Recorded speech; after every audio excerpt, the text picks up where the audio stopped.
చాణక్యుడిగా, చంద్రగుప్తుడిగా, సమ్రాట్ అశోకునిగా ఇలా ఏ పాత్ర పోషించినా ఆ పాత్రలకు పరకాయ ప్రవేశం చేసినట్టుగా అనిపిస్తుంది మనకి.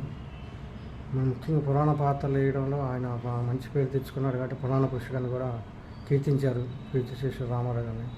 నటుడిగా చక్రాగ్ర స్థాయికి చేరిపోయాడు ఆయన. ఆయన వేసిన పాత్రలు ప్రపంచంలో మరే నటుడు వేయలేదు అనడంలో కూడా అతిశయోక్తి లేదు. ఎన్నో వైవిధ్యమైన పాత్రలు ఎన్నో వేశారు ఆయన. దానవీర స్వరకంలో 3 పాత్రలు వేశారు ఆయన. కృష్ణుడిగా, దుర్యోధనుడిగా, కర్ణుడిగా. అలాగే శ్రీమద్ విరాట పర్వంలో 5 పాత్రలు వేశాడు. భీష్ముడిగా, కృష్ణుడిగా, దుర్యోధనుడిగా, కీచకుడిగా, బృహన్నలుగా, కర్ణుడిగా మొత్తం 5 పాత్రలు వేసి మెప్పించాడు ఆయన. ఇంకా నటుడిగా మరి ఆయన విశ్వఖ్యాత నరసింహరావుగా, నటరత్నగా మరి నీతికి ఎక్కాడు ఆయన. తెలుగు జాతికి ఖ్యాతిని నలుదిశలా చాటాడు ఆయన. తెలుగు పాత్రలు పోషించడమే కాదు, హీరో యథార్థంగా ముందుకు వచ్చి ఆపదలు ఆదుకున్న సందర్భాలు ఎన్నెన్నో. ప్రజలు ఆపదలో ఉన్నప్పుడు ముందుకు వచ్చి వీధుల్లో జోలి పట్టి విరాళాలు సేకరించారు. బ్రహ్మర్షి విశ్వామిత్ర చిత్రంలో నటించి సంచలనం సృష్టించారు ఆయన.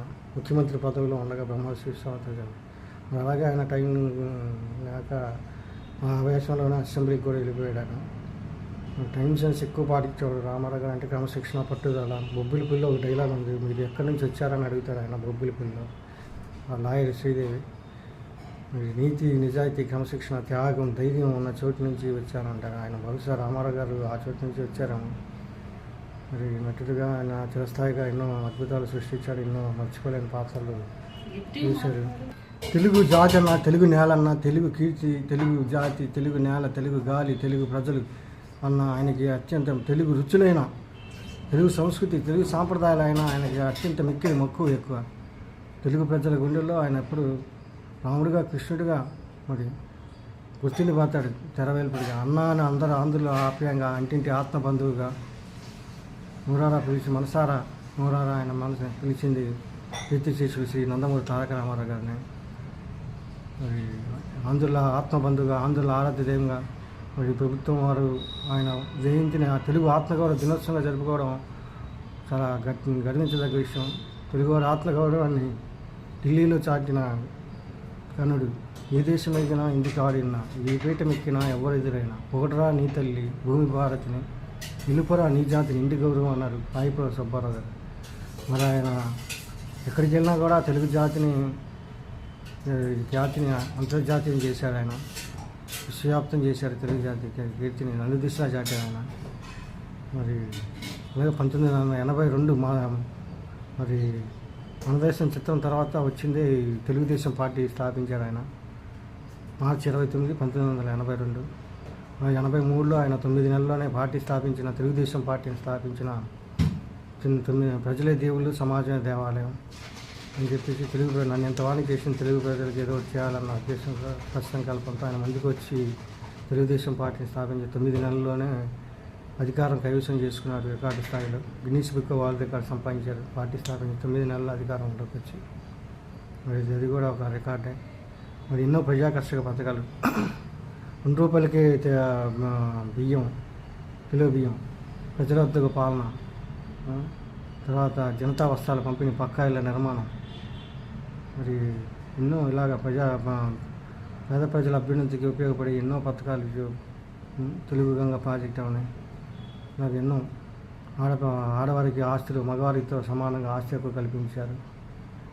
ఎన్నో ప్రజాకర్షక పథకాలతో ప్రజల గుండెల్లో చిరస్థాయిగా ఇంకా ఆయన లక్ష్యాలు ఏమన్నా ఏంటి సాధించాల్సిన అవసరం ఉంది. మన తెలుగు వారందరూ తెలుగు ఖ్యాతిని ఇనుమడింపజేసిన గనుడు, బహుముఖ ప్రజ్ఞా సంపన్నుడు. మరి ఆయన వాళ్ళ వర్ధంతి నేడు మార్చి 29, 1923 మే 28 నిమ్మకూరు కృష్ణా జిల్లా తల్లి. మరి వెంకటరామ లక్ష్మీ చౌదరి దంపతులకు పుణ్య దంపతులకు జన్మించాడు కీర్తిశేషులు ఎన్టీ రామారావు గారు. ఎన్నో నటుడిగా శిఖరాగ్ర స్థాయికి చేరుకున్నారు. రాజకీయ మహానాయకుడిగా కూడా ఎదిగాడు. ఎన్నో సంస్కరణలు చేశాడు రాజకీయాల్లో తెలుగుదేశం పార్టీని స్థాపించి. మరి తెలుగువారి వాడిని వేడిని రుచి చూపించాడు ఆయన. మరి స్వామి వివేకానంద గారు చెప్పినట్టుగా ఎన్నో అద్భుతాలు ఆయన సాధించాడు. ఎన్నో మర్చిపోలేని జ్ఞాపకాలు ఈ భూమి మీద విడిచి వెళ్ళిపోయాడు. ఆయన మర్చిపోలేని జ్ఞాపకాలు భూమి మీద విడిచి వెళ్ళిపోయాడు. ఎన్నో అద్భుతాలు సృష్టించాడు. చెరగని జ్ఞాపకాలు ఈ భూమి మీద విడిచి వెళ్ళిపోయారు. చేయగలిగినంత మేలు ఈ సమాజానికి చేసి వెళ్ళిపోయిన మహనీయుడు కారణజన్ముడు కీర్తిశేషులు ఎన్టీ రామారావు గారు. రామారావు గారిని చూస్తుంటే నాకు వివేకానందని స్ఫూర్తి బాగా ఆయనలోకి చేరి ఉంటుందని అనిపిస్తూ ఉంటుంది ఒకసారి. జనాలు తెలిసి పిలిచారో తెలియక తెలియదు కానీ ఆయన అప్పటికే కారణజన్ముడే. మరి ఎందుకనేది కూడా నేను అంతకుముందు వీడియోలో చెప్పాను. మరి విషయం మరి కర్ణుడిలో ఒక దానగుణాన్ని మైత్రి గుణాన్ని చూపించాడు. దుర్యోధన ఒక హేతువాదిగా చూపించాడు. అలాగే రావణ బ్రహ్మలో ఒక శివభక్తి కోణాన్ని చూపించారు మనకి. మరి ఎన్ని దుష్ట పాత్రలు హీరో ఇమేజ్ ఉన్న స్థాయిలో ఉన్న టైంలోనే మంచి హీరో ఇమేజ్ ఉన్న టైంలోనే ఆయన హీరో నుంచి విలన్గా చేరాడు. ఆయన చేశాడు పాత్రలు. చాలా ఆశ్చర్యం కలిగించింది నాకు. అప్పటి నుంచి ఆయన ప్రతినాయకుడు అని కూడా పిలుస్తారు విలన్ పాత్రలని. ఈ విలన్ పాత్రలు అవి గుర్తుపెట్టుకుని గమనించుకోండి. అవి హీరోలు కావు. దుర్యోధనుడు, కర్ణుడు, తర్వాత ఈ కీచకుడు, రావణ బ్రహ్మ అని వీళ్ళంతా విలన్ రోల్స్. ఆ విలన్ ప్రతినాయకుడు పాత్ర ఆయన వేయడం బట్టి ఆయన ప్రతినాయకుడు అని పిలవడం జరిగింది. ఆ పాత్రలో ఔచిత్యానికి తగ్గట్టుగా ఆయన ప్రాణప్రతిష్ఠ చేశాడు. వాళ్ళలోనూ కూడా దుష్టుల్లోంచి కూడా మంచిని పిండి మనకి చూపించాడు కాబట్టి కారణజన్ముడు అయిపోయాడు ఆయన. ఇక యుగానికి ఒక్కరు, నూటికో కోటికో ఒక్కరు ఎక్కడో ఎప్పుడో పుడతారు. ఆయనే కీర్తిశేషులు ఎన్టీ రామారావు గారు. యుగ పురుషుడు, యుగానికి ఒక్కడు ఒకటే ఆయన యుగ పురుషుడు. మీకు గుర్తుండిపోయే మనిషి, సుస్థిర స్థానం సంపాదించుకున్న మనిషి, ప్రజల గుండెల్లో పేద ప్రజల అభ్యున్నతికి పాటుపడిన మనిషి.